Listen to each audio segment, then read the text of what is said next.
The impact of murder never ends. And that is the word spoken by Rob Wood from the prosecution in the Lori Daybell case. Lori's sentencing hearing was in this last week. I want to talk a little bit about it. They were powerful words from Rob that had a very powerful effect in the courtroom and really in the last few years. It's been a long haul. But these three actions that Lori decided on, namely Tylee, JJ, and Tammy, causes a ripple effect, not just in the families, but the jurors, the first responders, and everybody else. So I wanted to talk about a little bit about the negative aspects also of the sentencing hearing, because there was a lot of drama, there was a lot of questioning, there was some weird things by the defense, there was some weird things by Lori herself because she decided to talk and maybe she should have just kept quiet. But all in all, I think that's a good thing that she did speak, because it gave the Judge Boyce, a firmer decision of what he wanted to do. Now, in true Lori's style, she made it known that she really isn't remorseful. She is not responsible for her actions, and she's a little delusional. Not crazy, just delusional.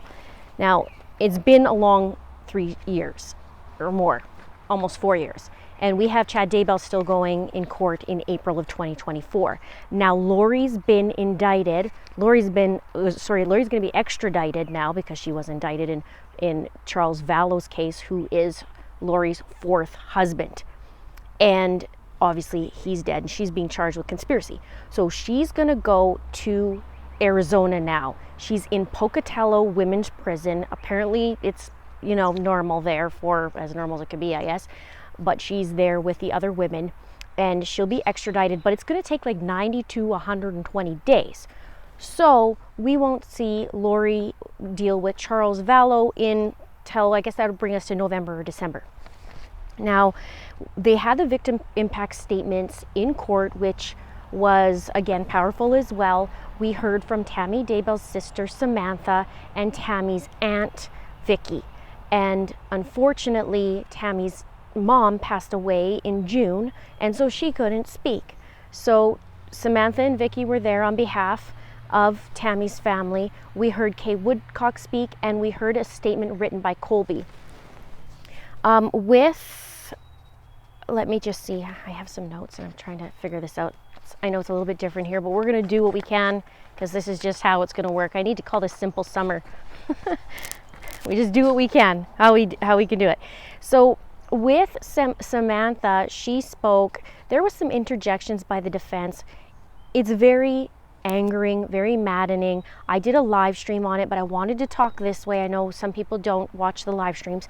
So with the defense objecting, I don't feel it's right. You let me know what you think below. I don't think it's right to do that. They have a right to say what they want to say. Now, I know there's parameters where you can't. There's certain things you can't say. But I feel like where the defense actually interjected was not fair. And let them speak, and it was nothing that was wrong. I mean, Vicky actually said, Lori was smirking all year. The judge said that he found her respectful in court this whole time. I don't know I guess he wasn't paying attention to her, because smirking and laughing and acting like she did, I find it was disrespectful to the court and disrespectful to the family. Let me know what you think. But we heard Kay Woodcock also speak.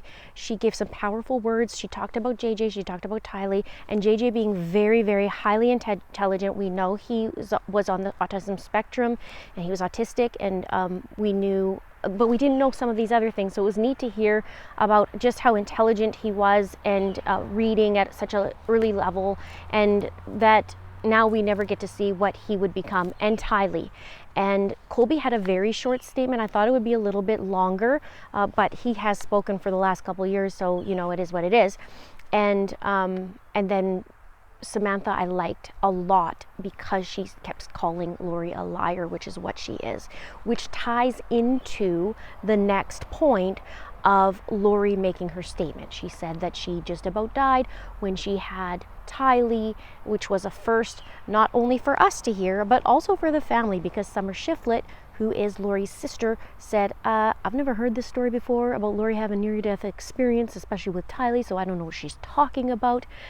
And that was kind of the theme of that. Even Kay Woodcock said, I never heard of that either. So Lori was talking about that it wasn't murder, that she started talking about suicide and all this other stuff. I'm not saying that that's what happened, but she was making a bunch of excuses.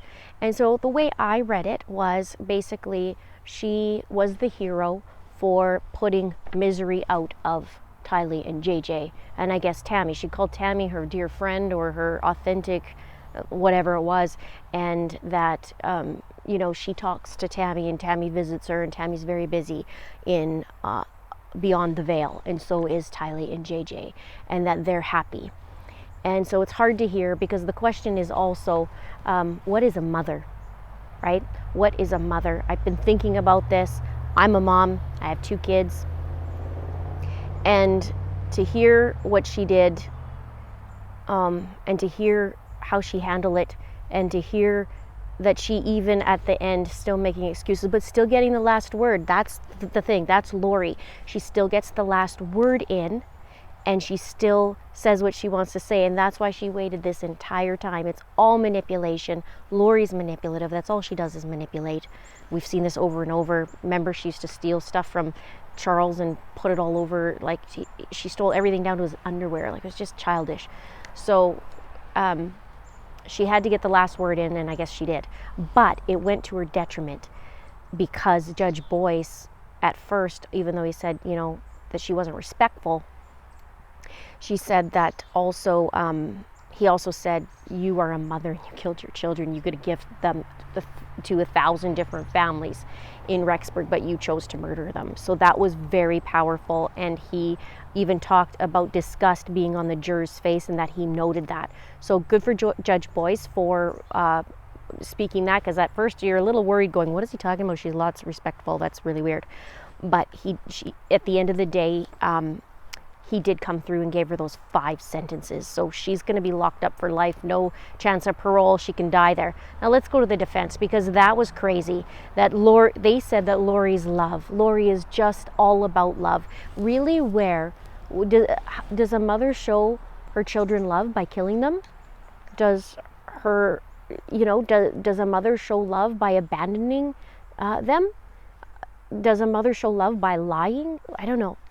So it sounds like the defense is a little bit delusional. He talked about hope.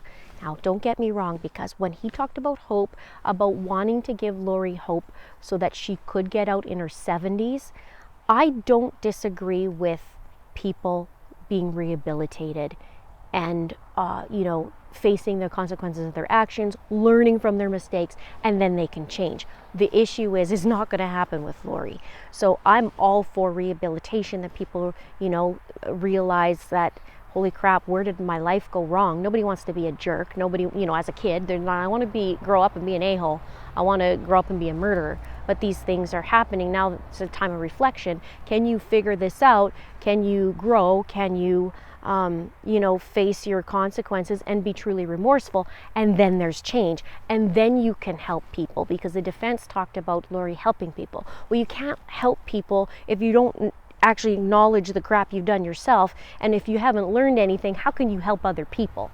That's my opinion. Let me know what you guys think.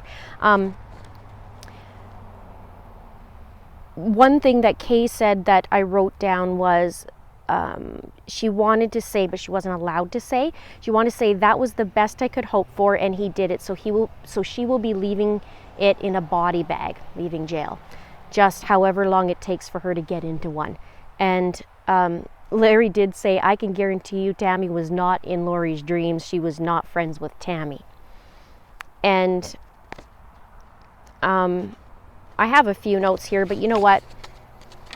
I just decided to do this impromptu thing, make it like this. There's less editing, to be honest, as well. And time this summer is pretty crazy for me. And I'm trying to figure it all out. So one of the things also that I have, okay, let's go back to the defense 1 sec. Her message would be one of love, is what Mr. Thomas said.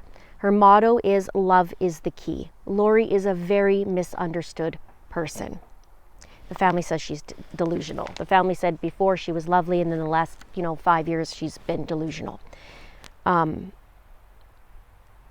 The judge said, you still sit here before the court today and said you didn't do it. He talked about her giving the service dog away.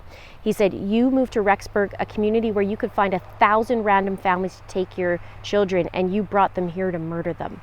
She's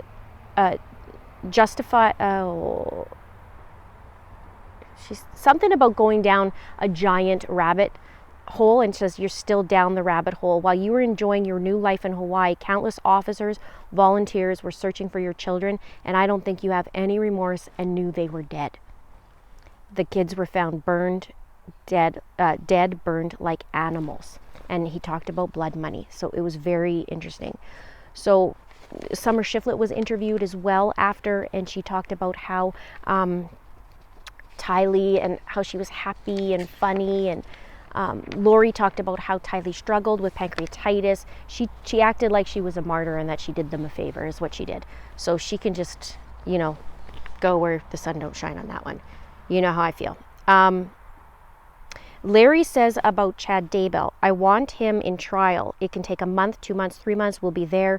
We want him in front of jurors. I want him to try to lie his way out of this.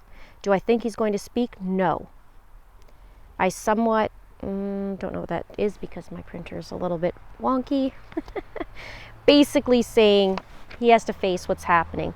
So Chad gets a little bit of a head start, I guess, in terms of his lawyer, John Pryor, went and watched Lori Daybell's trial and took notes. And I think he was there almost every day, if not every day.